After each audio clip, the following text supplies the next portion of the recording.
August 1987, Miles City, Montana. A diner on the east end of Main Street, 4 blocks from the Yellowstone River. A hand-lettered sign on the door reads, "Open 5:30 a.m." The specials board has not changed in 11 days.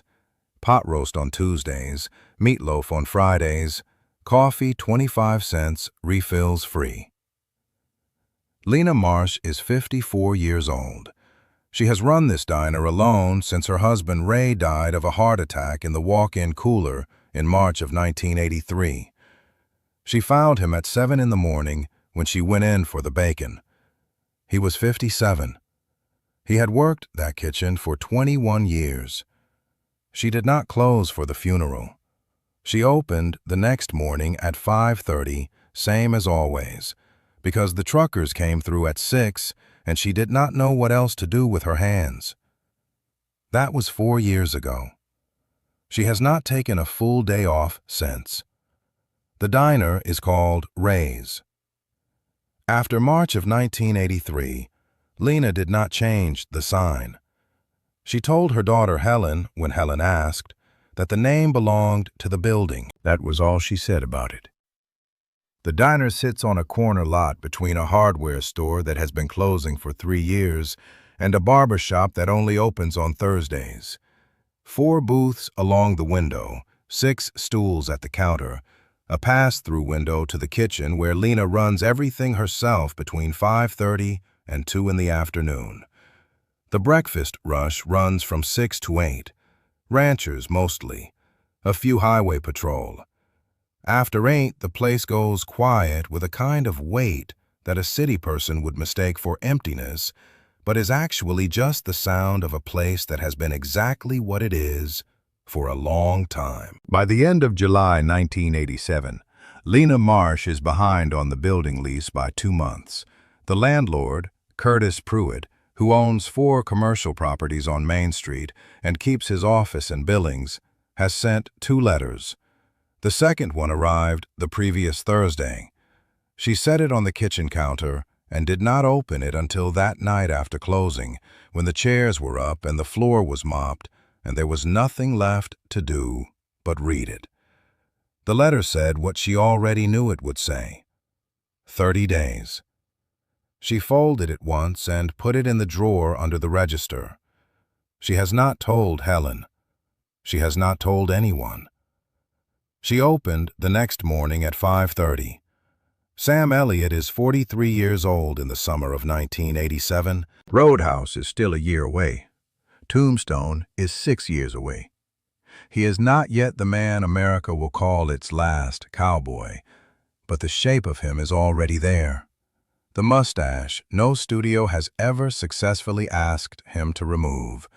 The voice that sounds like gravel shifting in a dry creek bed. The way he moves through a room as if he arrived there some time ago. He does not travel the way famous men are supposed to travel. He does not take assistance. He does not call ahead. He drives. He has a place in Malibu. He has a place in Oregon. He drives between them sometimes, taking the long way, through Idaho and across Montana on routes that add 2 days and 1,000 miles, and which he considers the correct price for the kind of quiet they provide. On the morning of August 14, 1987, Sam Elliott is driving north on Highway 59 out of Wyoming. He has been driving since 4 in the morning. He slept 40 minutes in a gravel turnout outside Broadus and woke with the cab hot and his back reminding him he is not 25. He is looking for breakfast. He comes into Miles City from the south at 8:15. A parking spot open on the corner. A hand-lettered sign that says, "Open 5:30 a.m." and a specials board visible through the glass. He parks. He cuts the engine. He sits there a moment, just looking at the street, the hardware store, the Thursday barber shop, the river smell off the Yellowstone 2 blocks east. Then he gets out. Nobody on the sidewalk looks twice.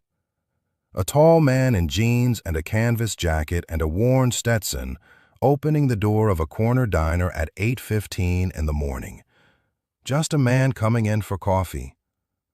Nobody recognizes him yet. The bell above the door rings once. Lena Marsh is at the pass-through window, plating the last hash browns of the morning rush. She finishes the plate. She looks up. A tall man in a canvas jacket is settling onto the stool at the far end of the counter. He sets his hat crown down on the stool beside him. He folds his hands on the counter. He is looking at the specials board with the concentrated attention of a man who is genuinely hungry and is not going to order wrong. Lena comes through the kitchen door with the coffee pot. She pours without asking. A man sits down at her counter at 8:15 in the morning.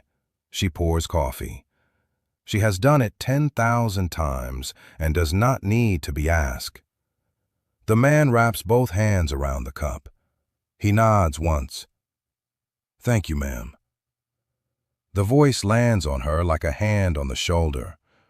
Lena sets the coffee pot down and looks at the man, and the man looks back at her, and for a moment, neither of them says anything at all. She knows the voice. But this is Miles City at 8:15 in the morning, and the man is in a worn canvas jacket, and her brain takes the information in and does not quite know where to file it. "What can I get you?" she says. "What do you recommend?" She tells him the hash browns are good, the biscuits are from scratch, there's an egg plate if he wants something plain. He says, "Whatever you think." She goes back to the kitchen. She stands at the stove for a moment and looks at the wall above the range and thinks, "That is Sam Elliott sitting at my counter." Then she cracks 4 eggs into the pan, because a man that size needs 4 eggs, and she has always known how to feed people. He eats without hurrying. Clean plate. Second biscuit without being asked. Third cup of coffee. 2 other customers come and go. A highway patrolman she has known 15 years, a woman from the county clerk's office. Neither notices anything unusual about the man at the end of the counter. People see what they expect to see. By 9, the diner is empty, except for Lena and the man. He pushes the plate back. He takes his coffee cup in both hands again. "You've been running this place a long time." Not a question. He says it the way you say something you already know to be true. "Since 1966, she says, "with my husband." He nods. He looks at his cup. "The name on the sign," he says. "Ray's," she says. "That was him." "I'm sorry for your loss," he says, simply. Not the way people say it at funerals, quickly so the obligation is discharged. The way a man says it when he means it and has nothing to add because nothing can be added. Lena sets her dish rag down on the counter. In 4 years, she has been told she is so strong that Ray would be proud, that it gets easier. She has said thank you to all of it. None of it has felt like this. This is just a man who said he was sorry and meant it and stopped there. "Thank you," she says. He looks at his cup. She picks up the dish rag. For a while, it is quiet. At 9:15, Lena goes to the register. The drawer sticks the way it always sticks, lift and push at the same time, a thing Ray taught her in 1968. The drawer opens. Under the morning's checks, she can see the edge of the white envelope from Billings. She closes the drawer. She goes back to the counter and refills his coffee and stands on her side and says, because she does not entirely know why, "I'm going to lose this place." She says it the way you say something you have been not saying for a month. He sets his coffee cup down. He looks at her.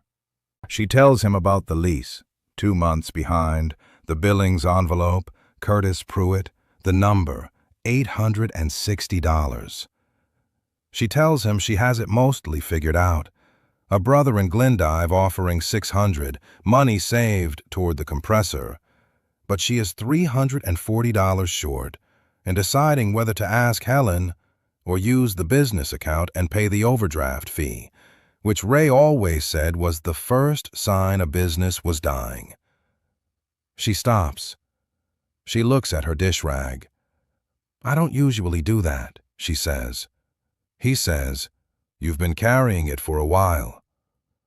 He finishes his coffee. He folds his napkin once and sets it next to his plate. He says, "What's the landlord's name again?" "Pruitt," she says. "Curtis Pruitt. His office is in Billings." He nods slowly. He gets up from the stool, tall, not announcing himself, just occupying the space he occupies. He reaches into his back pocket and takes out a worn leather wallet. He sets $40 on the counter. "For the breakfast," she says. "That's too much. The coffee was good." He puts on his hat. He adjusts the brim with 2 fingers, automatic, the way a man does when he has worn the same hat long enough. He starts toward the door. Then he stops. He turns back. "Do you have a phone book?" She pulls the Custer County directory from under the counter. He opens it to the B pages. He finds what he is looking for. He tears the page out carefully along the spine, folds it once, puts it in his jacket pocket, sets the directory back on the counter. He reaches into his wallet again. 3 $100 bills on top of the 40. Lena looks at the money. She looks at him. "I can't accept that," she says. "It's not for you." She looks at him. "It's for the diner." He walks to the door. The bell rings once, same as when he came in. The door swings shut. Lena Marsh stands behind her counter. 300s and 220s. $340, exactly the number she said out loud 10 minutes ago. She picks up one of the hundreds, turns it over, sets it back down. She goes to the window. The tall man in the canvas jacket and the worn Stetson is walking north on Main Street, unhurried. He reaches the dark blue pickup at the corner. He opens the door. He pauses with his hand on the frame, looking up the street toward the river. Then he gets in. The engine starts. The truck turns north. Lena watches it until it is a point of dark blue against the low green line of the cottonwoods along the Yellowstone. She looks at the specials board. She looks at the name painted on the glass of the door, black letters, slightly uneven, because Ray painted it himself in 1966 and was never quite as steady with a brush as he was with everything else. Ray's. She picks up the phone. She dials Curtis Pruitt's office in Billings. His secretary answers on the second ring. "Lena Marsh," she says, "from Miles City. I'm calling about the lease." She sent a certified check to Billings that afternoon, $860. It cleared on August 17th. A receipt came back 3 days later, current through September. She never spoke publicly about that morning. She told Helen a customer had helped her through a difficult month. Helen knew her mother well enough not to ask more. Ray's is still on Main Street in Miles City. The pot roast is still on Tuesdays. In 2004, Lena retired and signed the diner over to Helen, who still runs it today. Helen changed nothing about the interior except one thing. On the wall behind the counter above the pass-through window, there was a framed Polaroid. Lena took it through the pass-through without thinking, just the instinct of a woman who has run a diner long enough to know when a moment is worth keeping. It shows the end stool. A tall man in a canvas jacket, a coffee cup in both hands, hat crowned down on the stool beside him. The photograph is slightly overexposed on the right, where the window light came in. The man is looking toward the specials board. His face is in 3/4 profile. Most people who come into Ray's look at that photograph at some point. Most of them eventually recognize who it is. Most of them don't say anything about it. They just look at it a moment, then they look at their coffee. And if you ask Helen, she'll say what her mother always said. that he was a customer, that he came in hungry, that the coffee was 25 cents and the biscuits were from scratch, and that he was about as decent a man as had ever sat at that counter. Which, in Miles City, Montana, is the highest compliment there is. If this story reached you, leave your state in the comments. I want to see how far it travels. Subscribe if you haven't. There are more Long Rider stories coming, because they still make men like him. You just have to know where to look.